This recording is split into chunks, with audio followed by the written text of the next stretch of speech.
യേശു എന്തിനു വേണ്ടിയാണ് തന്റെ ആത്മാവിനെ നമുക്ക് നൽകിയത്? 2 ലക്ഷ്യത്തോടു കൂടിയാണ് പരിശുദ്ധാത്മാവിനെ നമുക്ക് യേശു നൽകിയത്. അപ്പോസ്തല പ്രവർത്തനം 20:28 പറയുന്നു, നിങ്ങളെയും അജഗണം മുഴുവനെയും പറ്റി നിങ്ങൾ ജാഗരൂകരായിരിക്കും.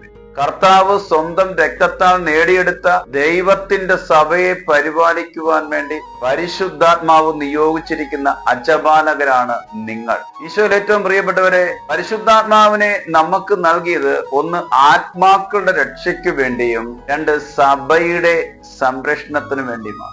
പൗലോസ്ലീഹ പറയുകയാണ്, എന്റെ വേർപാടിന് ശേഷം നിങ്ങളുടെ ഇടയിലേക്ക് ചെന്നായ്ക്കൾ കടന്നുകൂടുകയും അജഗണത്തെ വെറുതെ വിടുകയുമില്ല എന്ന് ഞാൻ ഭയപ്പെടുകയാണ്. എന്നിട്ട് പൗലോസ് നമ്മളോട് പറയുകയാണ്, നിങ്ങളെയും അജഗണം മുഴുവനെയും പറ്റി നിങ്ങൾ ജാഗരൂകരായിരിക്കുക. നമ്മുടെ ആത്മാവിനെ കുറിച്ചും നമ്മളിലൂടെ രക്ഷിക്കപ്പെടേണ്ട ആത്മാക്കളെ കുറിച്ചും നമ്മൾ സദാ ജാഗരൂകരായിരിക്കാനാണ് വിശുദ്ധ പൗലോസ്ലീഹ നമുക്കൊരു മുന്നറിയിപ്പ് നൽകുന്നത്. എന്നിട്ട് പറയുകയാണ്, കർത്താവ് സ്വന്തം രക്തത്താൽ നേടിയെടുത്ത ദൈവത്തിന്റെ സഭയെ പരിപാലിക്കുവാൻ വേണ്ടി പരിശുദ്ധാത്മാവ് നിയോഗിച്ചിരിക്കുന്ന അജപാലകരാണ് നിങ്ങൾ ഓരോരുത്തരും.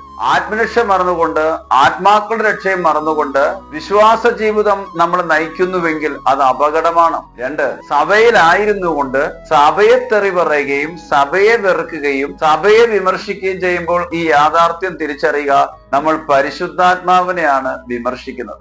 പരിശുദ്ധാത്മാവിനെ സ്നേഹിക്കുന്നു എന്ന് കരുതുന്നവൻ സഭയെ സ്നേഹിക്കേണ്ടിയിരിക്കുന്നു. സഭയെ വെറുക്കുന്നവൻ പരിശുദ്ധാത്മാവിനെ വെറുക്കുകയാണ്. സഭയെ മാറ്റി നിർത്തുകയാണെങ്കിൽ പരിശുദ്ധാത്മാവിനെ മാറ്റി നിർത്തുകയാണ്. പരിശുദ്ധാത്മാവ് ഒരു വ്യക്തിയിൽ പ്രവർത്തിക്കുന്നു എന്നുള്ളതിന്റെ അടയാളം 2 ആണ്. 1 ആത്മദാഹം കാണും, ആത്മഭാരം കാണും, ആത്മാക്കളെ കുറിച്ചുള്ള വേദന കാണും. 2 സഭയ്ക്ക് പരിക്കേൽക്കുമ്പോൾ, സഭയ്ക്ക് മുറിവേൽക്കുമ്പോൾ സഭയെ പരിപാലിക്കുവാൻ തക്ക വിധത്തിലെ സഭയിലൂടെ തന്ന പരിശുദ്ധാത്മാവിനെ സ്വീകരിച്ച വ്യക്തികൾ സഭയ്ക്ക് വേണ്ടി കരയാൻ തുടങ്ങും, സഭയ്ക്ക് വേണ്ടി പ്രാർത്ഥിക്കാൻ തുടങ്ങും, സഭയ്ക്ക് വേണ്ടി പ്രായശ്ചിത്തം ചെയ്യാൻ തുടങ്ങും. അപ്പോസ്തല പ്രവർത്തനം 20:28 വചനം നമ്മളെ ഓർമ്മിപ്പിക്കുന്നത്, ആമോദീസായിലൂടെ നമ്മൾ പരിശുദ്ധാത്മാവിനെ സ്വീകരിച്ചുവെങ്കിൽ, പെന്തക്കോസ്ത അഭിഷേകത്തിലൂടെ നമ്മൾ ആത്മാവിനാൽ നയിക്കപ്പെടുന്നുവെങ്കിൽ നമ്മുടെ ഉള്ളിൽ എന്നും രേഖപ്പെടുത്തി വെക്കേണ്ട 2 കാര്യമാണ്.